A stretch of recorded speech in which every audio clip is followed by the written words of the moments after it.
Hello and welcome to Every Home a Safe Home, brought to you by the Merryman House Domestic Crisis Center. I'm your host for today, Mary Foley, and I'm so glad that you've joined us.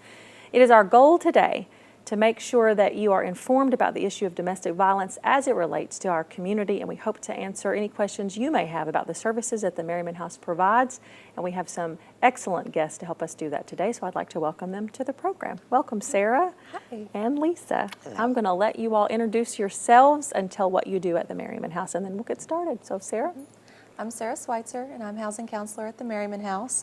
I work primarily at our shelter and help our residents think about public housing options if they don't have any other housing options immediately available to them. I also help in talking about other housing programs and our outreach programs in the community.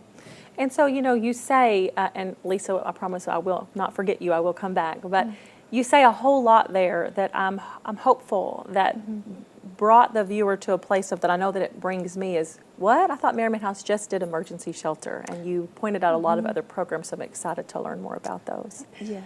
And Lisa, what do you do for the Merryman House? Well, my name is Lisa Crockrel, and I am the outreach advocate for the counties of McCracken, Ballard, and Carlisle. Okay. And I am also an in-shelter residential advocate.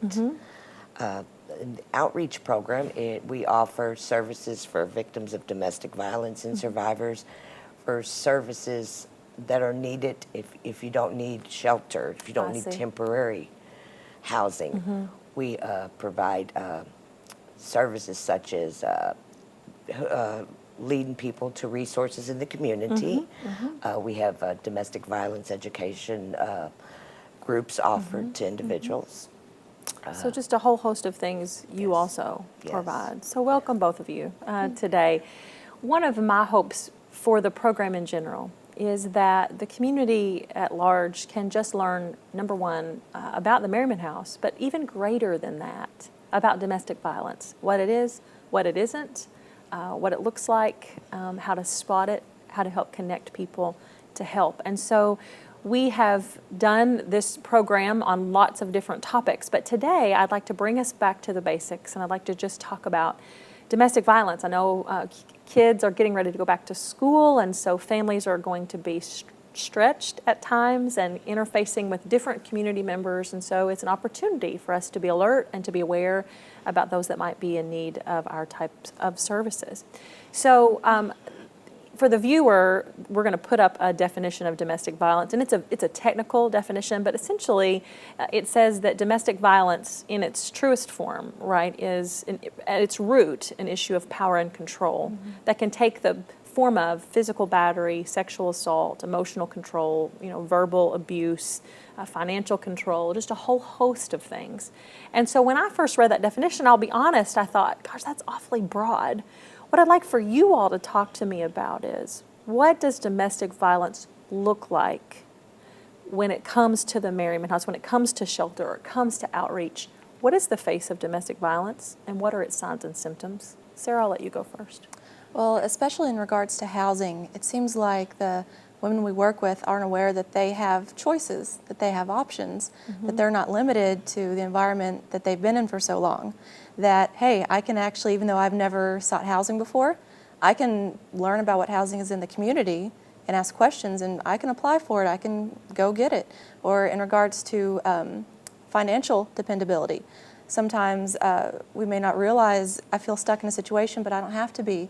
If I want, I can. If I have the ability to go look for a job and look for, again, just that you have options, that you have choices, and that you can pursue them. So you're really talking to an issue around sort of mental control, self-esteem, powerlessness as a symptom, if you would, of domestic violence. And we know that that might play out very differently in the course of the relationship. But what you're seeing, what the face looks like to you, is someone who doesn't really have any power over their own life or their own choices, because again, that power and control has been taken. Would that be an accurate assessment? Yes, that they don't know that they don't know what is out there, that we have the ability to pursue what's out there, and that we can do it, and that there are sources, that there are people who will help. That not just the Merryman House, but there are people in the community that can help them.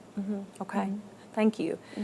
Lisa, for you, Sarah's emphasis area is housing, and in the second half of our show, we're going to be highlighting your specific programs. But for you in an outreach office, when someone calls an outreach office and they want Merryman House's help, what does domestic violence look like to you when those victims come in? What are they presenting with? Most of them are fearful. And just like Sarah said, they don't know that there's anywhere to help them. They think that they're stuck where they're at and there's nowhere to go. They feel alone, and we let them know that they're not alone, and to come talk to us, and we could offer them information, education, shelter, just to give them back some hope, and to let them know that they're worthy, that because their self-esteem is so broke down, they feel like that they're to blame, that everything's their fault, and they just need to know that there's help, and that someone's out there for them. I think what might be a common, I don't know that it's a myth, because I think there's some truth to it, but maybe what is a common place where we stop is we think domestic violence equals a black eye, or domestic violence equals a broken arm or a cracked rib.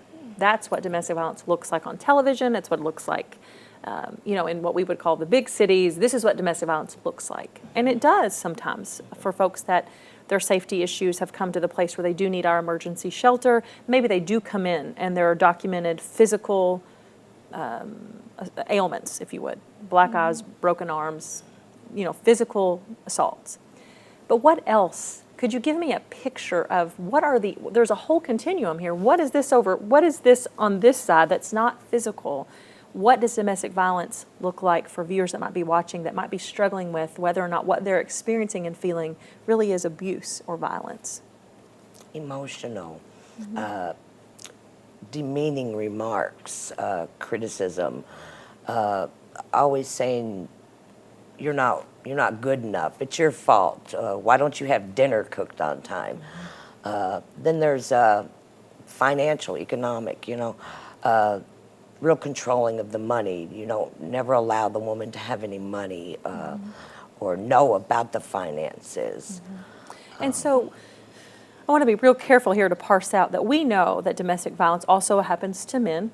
We just know that for the purpose of this program, the statistic is the scale is tipped right in favor of most of the time we deal with women. Right. The research supports that. That's not just our perception. The research says that yes, it does happen to men, but in much larger amounts it happens to women.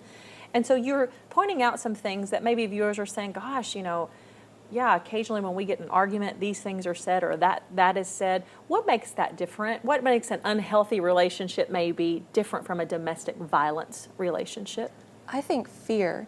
I think there are common everyday things like Lisa mentioned. You should not have a fear of not cooking dinner or cooking dinner at all, not cooking dinner correctly, fearing of having a different opinion than your significant other. I really think fear. Sometimes it seems like there's an extra threat to common everyday things that should not be there. So the issue of using whatever vehicle to take away power and control, using whatever vehicle to coerce or threaten or to control another, whether that's around the traditional family in terms of having dinner on the table versus you do not have access to financial information, not because you don't want it, but because you can't have it. And out of that not knowing, I have then an unhealthy control and power to make decisions for you. Is that a good way to differentiate that out? And would you add anything to that? I would also add, I know it's not uncommon for us to hear maybe with our friends who know this field that we're involved in. They say, well, gosh, some of that behavior sounds like me. I feel like I've exhibited that behavior. But those things can be corrected, and it's really about a lifestyle. Do you exhibit a lifestyle, consistent pattern of, just things that aren't healthy in your relationship with your significant other? Okay. So we kind of have an idea of what domestic violence is. And if we're not careful, I know I can sometimes decide, gosh, I don't really think it's that. Yeah, it's bad, and I hate it that it happens in our community, but it's really not that bad. I mean, it's just small number, right? And what we find is the statistics are alarming.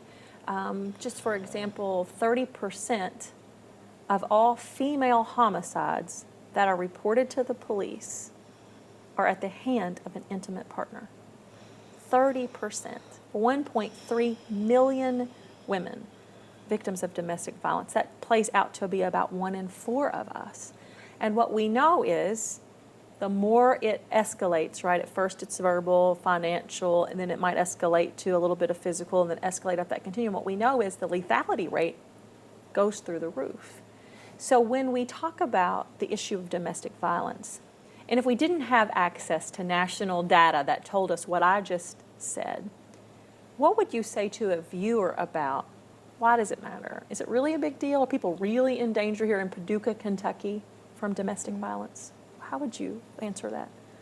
I would say yes, it definitely matters. And just referencing real quick back to the data, I feel like even with calls we take, there are ladies who call just to talk, and you think they want to come in shelter, but really they don't. They're too afraid to. They're too afraid they'll be found out. Mm-hmm. So I feel like that really speaks to the population that doesn't report at all of anything going on, because it's such a big issue and there's such fear that they don't even want to risk coming in shelter, and they're terrified the fact they even dialed our number.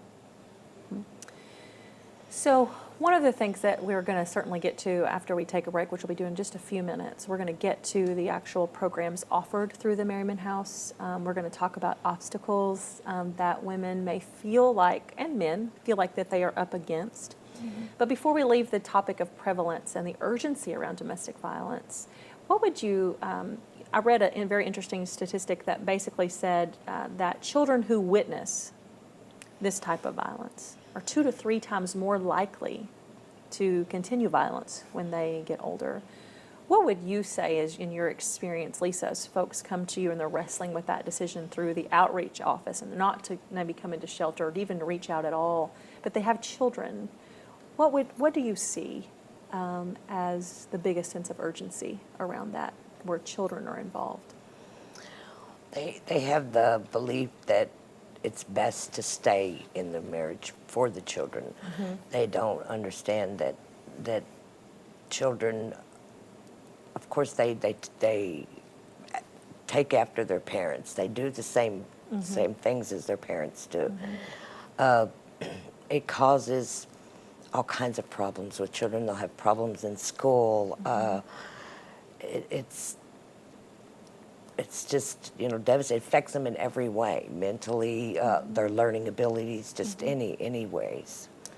So it sounds to me like, as I hear you all sort of outline not only the face of domestic violence, what it really does look like, what it is and what it isn't, but also the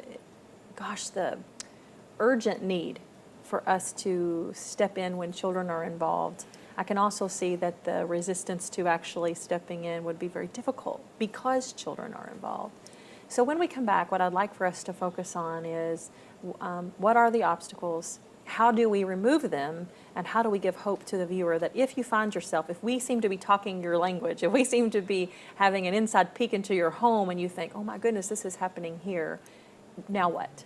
What is the next step? What do folks do to not only get help, but to also give support to agencies like the Merryman House as we continue in this effort? Mm-hmm. So we will see you in just a few moments, and we'll learn more about the Merryman House, the issue of domestic violence, and why it does matter that we all do our part to intervene. We'll be right back.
Welcome back to our program today, where we are discussing what domestic violence is, how prevalent it is in our community, and what are the solutions as we encourage victims and the community members to get behind offering important social solutions to this issue. And with us today, we have Sarah Schweitzer and Lisa Crockrel from the Merryman House. Sarah, you are an economic support specialist, housing counselor, and Lisa, you are an advocacy specialist. So you all have a lot of information to share with our viewers today, so thank you for being here. We spent a little bit of time on the before the break talking about just what is domestic violence, what does it look like, and then how prevalent is it, and if you find yourself in that situation, gosh, what do you do next? And so another shocking statistic that I think most are not aware of is that many times our victims will leave a domestic violence relationship, or attempt to leave, I should say, up to 9 times before they're actually able to break free. And what we know is each time that attempt is made, their lethality risk continues to go up. Mm-hmm. So we know this is a very volatile situation and a very dangerous time. So when we talk about what keeps victims in a relationship, what are the obstacles or the barriers that they face? What would you say those are? What are those obstacles? Fear may be one. Mm-hmm. They maybe have threatened by the abuser of, if you ever leave, I'll harm you or the children or your family members. Mm-hmm. Another reason may be financial reasons. Mm-hmm. The abuser may be the sole provider. Mm-hmm. Might be a stay-home mother or father, and they have no means of finances. Mm-hmm. Or it could be that they have nowhere to go. Mm-hmm. Sometimes they just don't think that there's anywhere that they can go. And sometimes the unknown is much more terrifying than the comfort, as unhealthy or difficult as may be. You at least know what to expect every day. And these are real barriers. If I go, where am I going to take my children? How am I going to do this? Mm-hmm. And so that's where really the outreach program comes in. And by outreach, we just mean an office located in the community that folks can come to receive services that are not emergency shelter services. Right. So could you just explain to the viewer, what are some ways you would say to a survivor, gosh, I know that these are real obstacles, but there are real ways around them, and here's what they are. What would you say? But I always offer them to come in and just talk with me. Mm-hmm. Just to listen. Sometimes they just need somebody to talk to. Mm-hmm. Then I can tell them about our shelter, mm-hmm. and that there is somewhere to go, mm-hmm. if you need to go. Mm-hmm. If they're just needing assistance, financial assistance, we have resources in the community I could introduce them to and help them to find. Just sometimes, like I said, they just want to talk. Mm-hmm. I have all kinds of literature on domestic violence that they could read and just educate themselves or come to the group. We have we have counseling services that we can refer them to. Mm-hmm. So basically, if their obstacle is financial, you're going to connect them to financial assistance resources, whether through the Merryman House or somewhere else. Right. If it is housing or shelter, you're going to talk to them about that. Mental health, you're going to talk to them about that. If it's the lack of education or ability to sustain themselves, you're going to talk to them about real connections, real live resources that can help navigate those obstacles. Is that how I understand? Yes. Okay. Yes. So when a domestic violence victim would come or access the Merryman House, but they do have children, do we provide services? Do you provide services to their children? Oh, yes. Yes. And those services, what do they look like? Also, once again, the wellness. Sometimes the children may need counseling. Mm-hmm. And we could have referrals for counseling through the community for their children. Of course, our shelter is for women and children, or, so, and we have, in shelter, we have therapists that, can see the children, talk with them, provide them education, child care for the mothers to attend groups. Mm-hmm. So there are several transportation. services. We Yes. transport them places. Yes. If that's an obstacle, so if they're thinking, I don't have a vehicle, we can help them ascertain the proper transportation in a secure way. And we can even relocate, correct, to other places in the community. If the risk is so high that they think to stay here would be worse, then we have a network of support that we can transport them confidentially, almost underground sometimes, to other locations where they can't be tracked or traced. Right. Okay, so we bring up perhaps one of your information brings me to what I would consider one of the largest obstacles, and that's housing. Where am I going to live if I leave my current environment? And so, Sarah, that really is your area of expertise. So can you talk to me about how in the world does the Merryman House, the Department of Economic Support, how do we assist in removing that obstacle? Well, first of all, again, it seems like information alone is very valuable. We inform them of what is available and what is out there, whether it's income-based subsidized housing or just discussing financial resources personally to save and save for housing. And again, we just give information. Merryman House also has taken part in a few housing programs, and for any client that is eligible and there's a slot available, we inform them of either a temporary transitional housing program that may last up to 2 years or less, or there are some permanent housing programs that they could be on for the rest of their lives.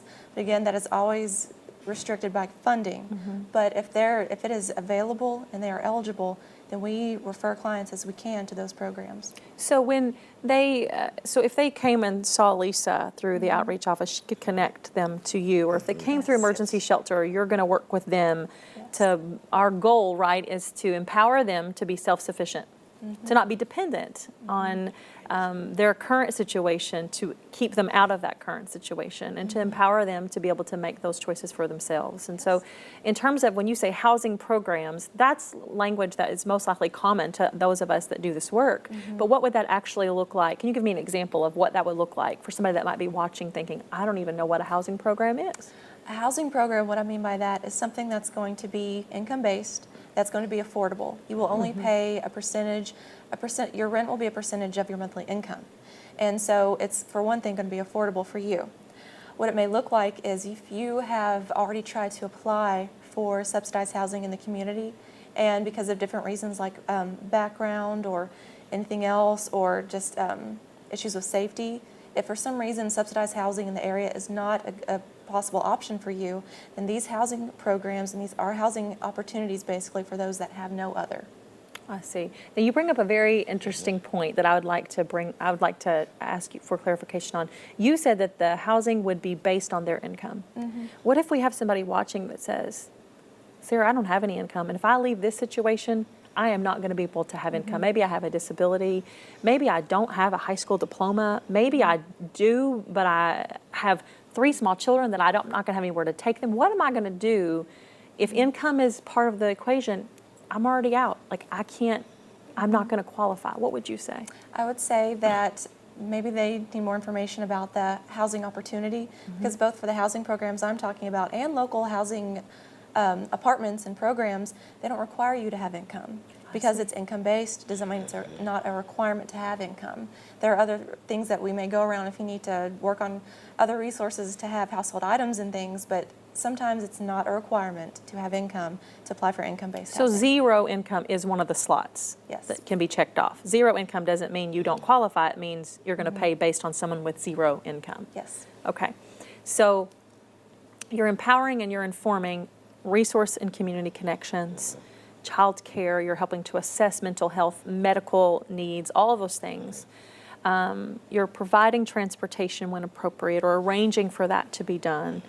And then you are introducing perhaps that survivor to a whole host of options that really may open up a new world for them. They just didn't know that it was there. And the goal, as best to understand it from the two of you, is to remove obstacles. So it's not for us to say, oh, well, sorry, you didn't maybe make a good choice in your background, and maybe you've got a background charge in your criminal history that now is not gonna, it's not gonna work. What you're saying is, whatever the obstacle, you're gonna work to help find another way. Yes. And some options are obviously easier than others to navigate, but we're there to find solutions to the problem. So in terms of when we talk about economic support, and I guess this is going to be more for you, Sarah, what other programs come through that economic support arm that a survivor might be interested to know about? One of the most popular ones are called IDAs. It stands for Individual Development Account, and it's for someone. It's basically like a savings account. If you put in a certain amount of money, either for a car IDA or a classic IDA, which might be for a home or business, but to be discussed more with staff of Merryman House, you can basically put in a certain amount of money that you have saved, and that amount will be matched. And again, for survivors at our shelter, transportation is a big issue, so the car IDA is probably the most popular. They can put in the little bit of savings they have, they reach a savings goal on their own, and that amount will be matched so that they can purchase a car.